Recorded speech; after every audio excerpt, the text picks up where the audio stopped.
Well, the winter meetings have come and gone, and the Blue Jays did, well, not a whole lot. They had the Dylan Cease press conference where they made his signing official, and we got to see him for the first time in a Blue Jays jersey. And granted, while that was important, as again, Scotty B, Mr. Scott Boras, was there at the press conference, making it known not just to a small room or a small audience in that press conference, it was a big room with a lot of national reporters at specifically these winter meetings. And for Scott Boras to make it known that the Blue Jays are a top destination and a top market for a lot of free agents was important. But aside from that, the Blue Jays didn't do anything. They didn't make any transactions during these winter meetings when they saw a lot of competitors take big names off the market. We saw Kyle Schwarber go back to the Phillies on a 5-year deal. They have a potent lineup going forward. We saw Pete Alonso, a big first baseman with lots of power, signed to the Baltimore Orioles on a 5-year deal. That's a direct competitor in the AL East. We saw Edwin Diaz go back to the Dodgers.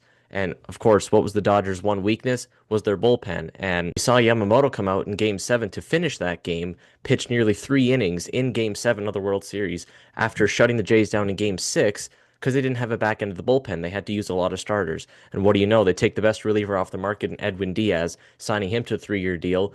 Arguably could be the best closer in baseball, and he's now added to the back end of the Dodgers bullpen. Robert Suarez, who was previously with the Padres, was also a top arm with high velocity as a closer. He just recently signed with the Atlanta Braves. So the Jays are now looking at a situation where the top reliever arms are potentially Tyler Rogers, a Pete Fairbanks, potentially a reunion with a Seranthony Dominguez. So that reliever market is starting to diminish. Though, again, this is where they need to focus on that Kyle Tucker and that Bo Bichette market.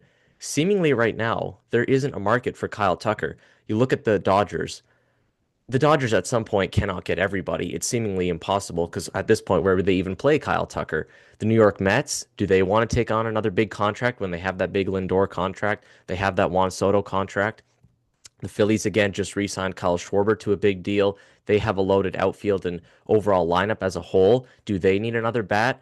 Seemingly, the Blue Jays are the favorite for Kyle Tucker, and Jeff Passan on ESPN actually recently said that he thinks there's a chance that the Blue Jays can go out there, get Kyle Tucker and Bo Bichette. Because even with Bo Bichette's market, he doesn't really tend to fit with a lot of teams. The Red Sox were looking at him. They had a Zoom meeting with him. There seemed to be some mutual agreements there to a potential deal. Now there's seemingly no deal in place with the Boston Red Sox, and they're out on the Bo Bichette market. Are the Yankees going to look at Bo Bichette? Again, are the Dodgers going to somehow be in the mix for Bichette? It's a perfect match for the Jays to go out and get Bichette. It's also a perfect match for them to go out and get Tucker.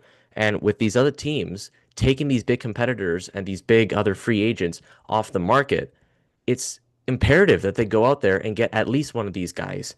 Their markets are starting to fade at this point, so this is the time to pounce. Get out there. You've gotten Dylan Cease. You've gotten Cody Ponce. They've shored up that top end of the starting rotation.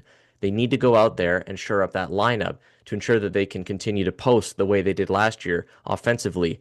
And though some of the top arms are gone at the back end of the bullpen, you look at an Edwin Diaz, Robert Suarez, Devin Williams agreed to a 3-year deal with the New York Mets. He's now off the market. Ryan Helsley, who was really bad with the Mets last year, he also went to the Orioles, again, loading up that AL East. The AL East is going to be competitive. Again, the Blue Jays were tied with the Yankees last year with 94 wins. Granted, they did beat them in the ALDS, but the Yankees are always a scary team. The Orioles are loading up. They have a good young system, especially in that lineup. They have a really potent lineup now. They traded for Taylor Ward earlier in the offseason. Now they got Pete Alonso. The Red Sox are always going to be competitive. They're an up-and-coming team with guys like Roman Anthony on that team. So you need to stay active, and you need to go out there. We've said on this show many times that we would like Bo Bichette and Kyle Tucker, but at this point, it's critical for the Jays to at least get one of them and shore up that back of the bullpen with a couple of additions. Maybe they're going to be some under-the-radar additions. I know Blue Jays fans, maybe we don't want a Pete Fairbanks, but you know what? If we go out there and we get a Kyle Tucker and a Bo Bichette and Pete Fairbanks is our bullpen move, I think we'll be pretty happy. So, Blue Jays fans, let us know in the comments below. Who do you want the Blue Jays to go for next? Do you want a Kyle Tucker? Do you want a Bo Bichette? Or are you like us and you want them both? Let us know in the comments below. Subscribe to our channel for more content coming your way. Follow all our social media channels linked in our description. And stay tuned for more Blue Jays content coming your way soon.